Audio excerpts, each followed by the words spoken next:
Hello and welcome to the YouTube channel for Craftworld Eldar.com. I'm Brent, and this video is about the new Eldritch Omens battle box that was revealed yesterday and what it means for Craftworld Eldar.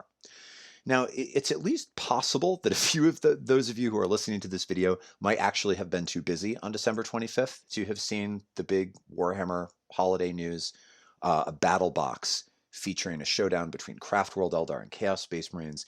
If you've not already read the article on the Warhammer community site, I'll link it in the video description along with a link to a text-based version of this same content if you would prefer to read this on my blog instead. But who are we kidding? Most of you probably told your families that the holiday pudding had given you a case of the runs so you could lock yourself in the bathroom and read the big reveal at least twice. I certainly did. Luckily, my wife does not watch my YouTube videos, and if one of you figures out who she is on Twitter and outs me, I will never forgive you. Looking at you, Big Chungus. To be honest, on December 24th, I had no plans to weigh in on the new models. I sort of figured that there would be nothing substantive to say except, look, everybody, a thing you have already seen. And I'm always a little sort of annoyed when content providers that I follow will repackage a reveal, and there isn't actually any new information, right? So I didn't want to be that guy. But now that it comes to it, I do actually have a few thoughts that I can't quite keep to myself, and so I am going to present them now in no particular order. The first one is, so if you just, I assume that everybody followed that link, but we have in the battle box we have three units, all of which involve new models. There's a new Autarch, which I'll talk about first. There's some new Ranger models, and a totally new unit called a Shroud Runner, which is a Ranger jet bike. So my first thought is this: the new Autarch is going to be a total game changer. The new sculpt is gorgeous. I especially like, there are multiple heads, but I especially like the plume, the double plume. It's a much nicer version of the old GW Autarch sculpt with a similar plume. But the most exciting aspect of this new kit is that it's modular.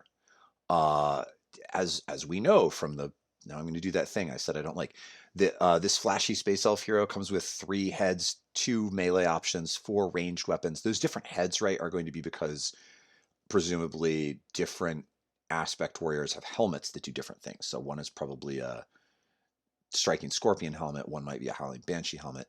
4 ranged weapons, if I didn't already say that, we know at least one of them is an Eldari missile launcher, there's a shuriken pistol, there's a fusion gun, and what's even cooler is that the new Autarch is cross-compatible with the current Swooping Hawk Autarch kit, which already has some variability in it. So this means that there will be new rules, there have to be new rules, that will enable players to have enormous flexibility in tailoring one or more Autarchs to the particular roles in their war hosts.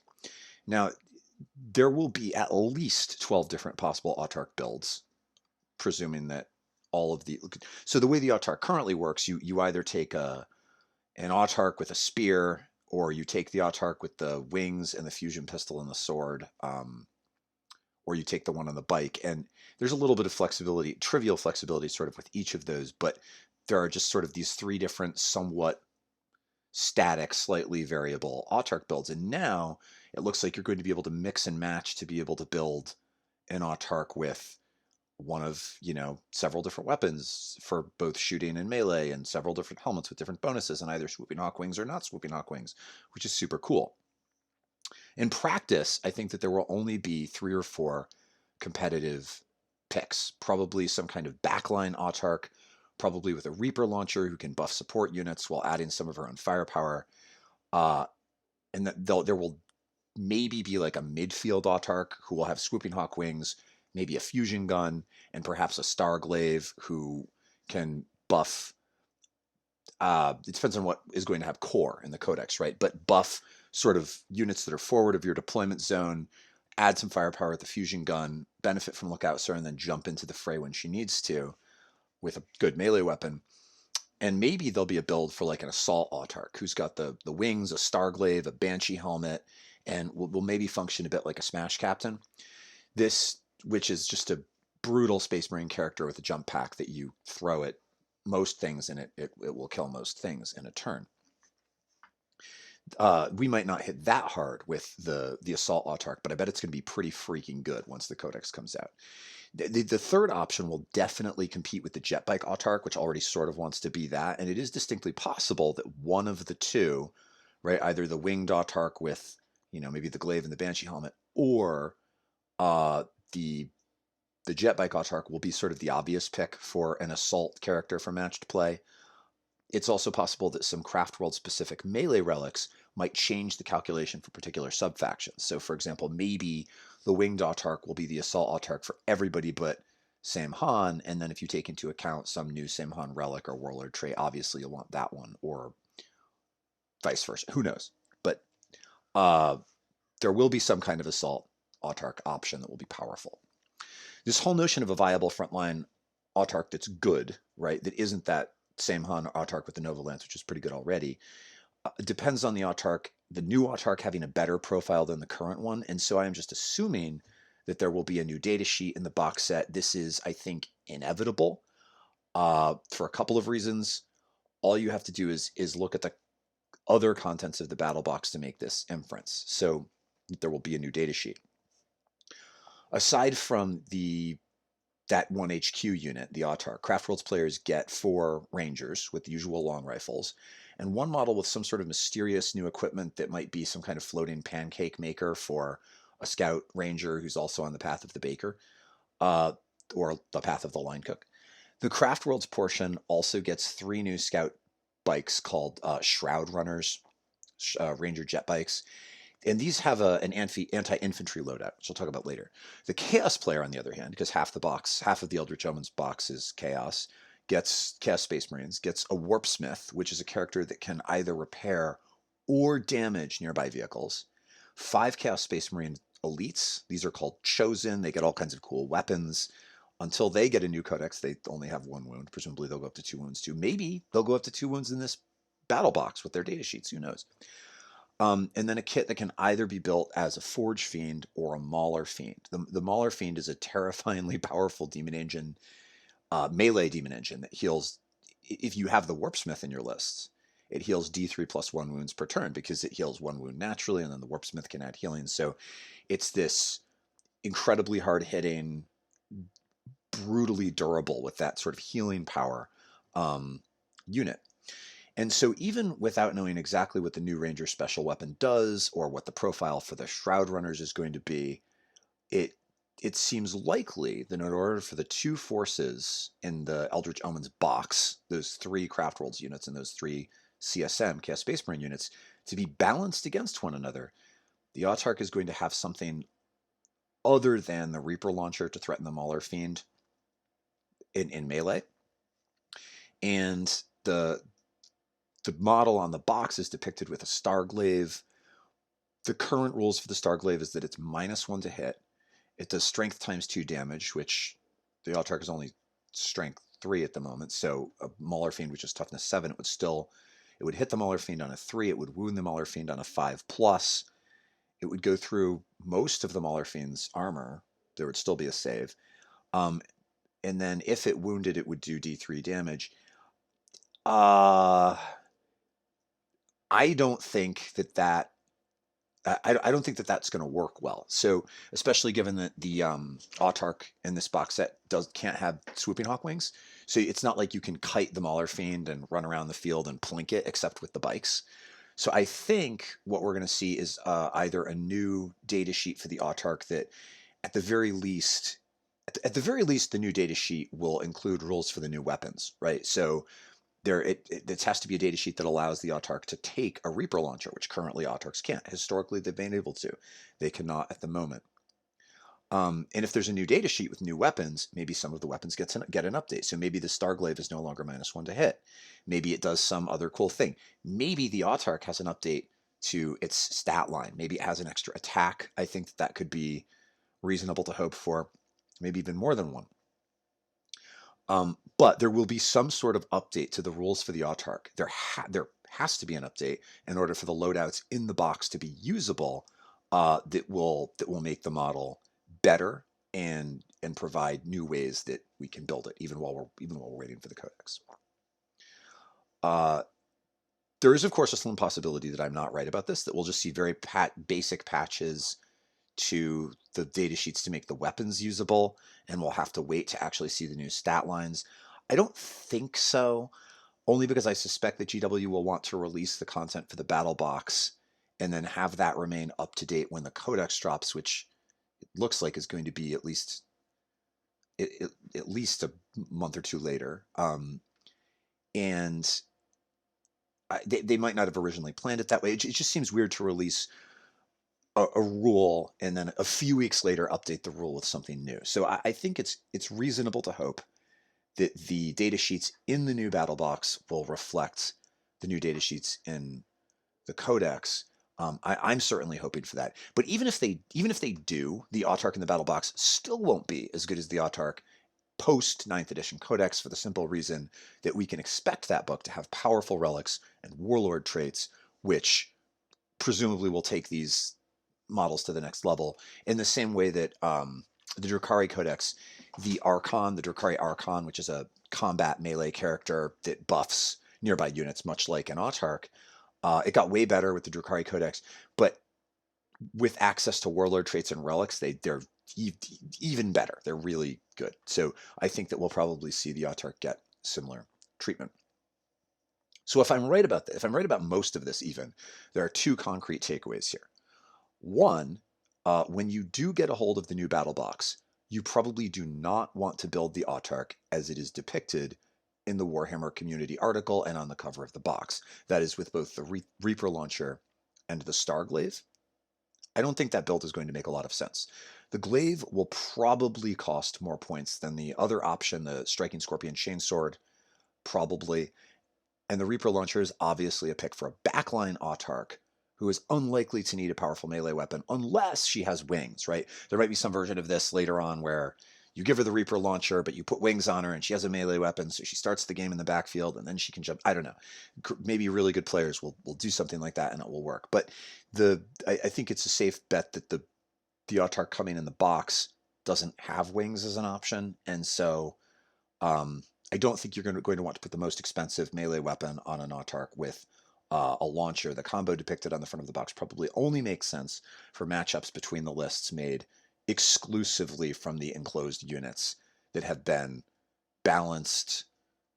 The whole idea behind these box sets is that players who are totally new to 40K can play like an intro open game and have the two forces be somewhat balanced against one another. And I'm sure it works. I'm sure they play tested the crap out of it and it works well in that role. But I don't think if you play matched play competitive 40K, you're going to want that build. Number two, second concrete takeaway. You probably should get your hands on an unbuilt Autarch with Swooping Hawk Wings kit now, because it is possible, given the supply chain issues we've seen over the past couple of years, that given that these Autarchs are, that the two kits are cross-compatible, it might be that the best Autarch, or the Autarch that you most want to build, will require both kits, and it could very well be the case that the Swooping Hawk Autarch just totally sells out after this drops. It also might be the case that GW isn't producing as many because they think that people are going to want this other one. It seems like that would be silly given the fact that they're cross-compatible, but who knows? So if I were you, and I am like you in that I love Eldar and have to buy this stuff, I would pick one up. I'm certainly going to try to pick one up in advance in case it's hard to do later. If I'm wrong and I waste $26 of your money on a Autarch with Swooping Hawk Wings that you didn't need, I apologize in advance. There could, of course, be some sort of stratagem in the new codex that lets melee Autarchs jump out of a deep striking falcon first turn and charge with a bonus or something, such that you don't really need the wings. I don't know. It could happen, but based on the information that's currently available, I think it's totally rational to grab that winged elf commander as soon as possible. Okay, last comment on the new Autarch kit, and that is that I am absolutely horrifically jealous of those of you with the skills to magnetize the spindly arms of infantry models. That is way above my pay grade. I feel like a badass when I magnetize like a support platform.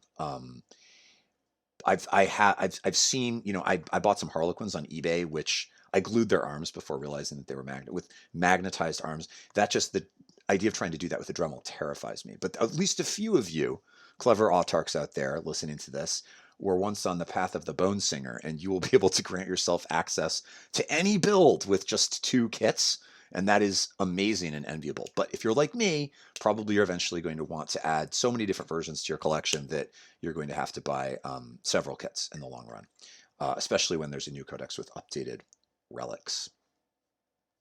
Okay, let's talk about the new Rangers.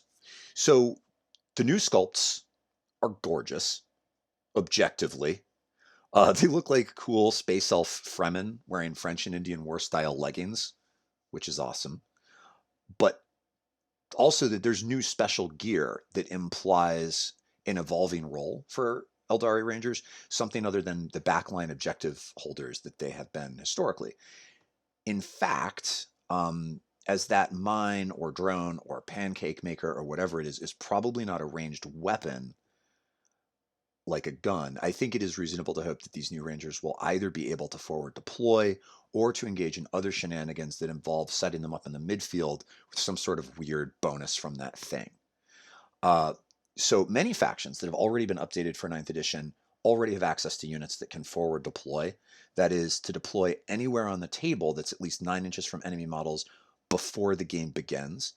By the way, I didn't mention this in the blog post, but having a unit like this, especially if you're deploying first, is really useful because you can then block out where your opponent's forward deploying units can deploy, and that can be a pretty powerful tool. These pre-game deep strikers are invaluable for midfield objective control and also for screening out aggressive melee units on turn 1 by interrupting their movement relatively close to the enemy deployment zone. This is why mandrakes are so good, and why Skari, my favorite Drukhari expert, is such a big fan of at least 1 or maybe 2 units of mandrakes in lists. But Craftworlds badly need an affordable midfield screening unit that has some sort of additional utility to screening, and it looks very likely that the new Rangers will fill that role. Also, let me go on record as predicting that GW will revise the rules for the Ranger cloaks that have been subpar since the FAQ that torpedoed the current Codex rules. By the way, if you play with a small non-competitive meta and you don't follow the FAQs and you've been playing with the rules as written in the Codex, some sad news for you.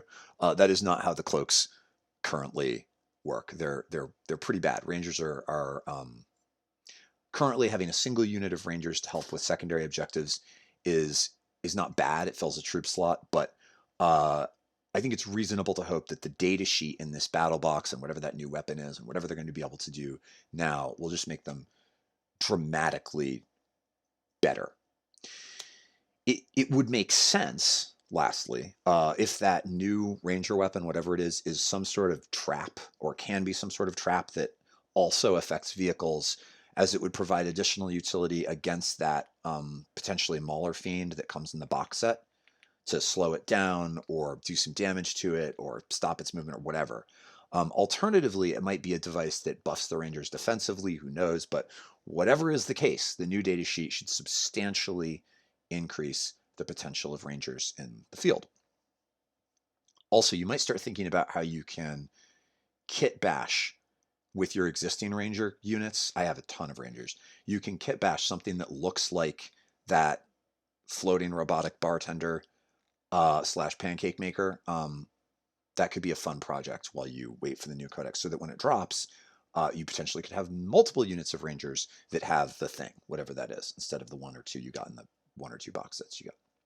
All right, Shroud Runners. So exciting. We finally got a new unit. Wow, do they look cool. I'm so excited. It just looks fantastic. Now, we don't know how modular these will be. It's possible that the build depicted here is the only build. Like, maybe they have to have a scatter laser. But I think whatever they have, even if you can swap in Shuriken Catapult or something, I'm good if they have to have the scatter laser. It means I don't have to try to magnetize them, and I don't have to worry going forward. But even if it is magnetizable, whatever you can swap the scatter laser for will probably also be some kind of anti-infantry weapon. So what they have is an anti-infantry loadout on the bike, and then they have a ranger with a long rifle riding on the back.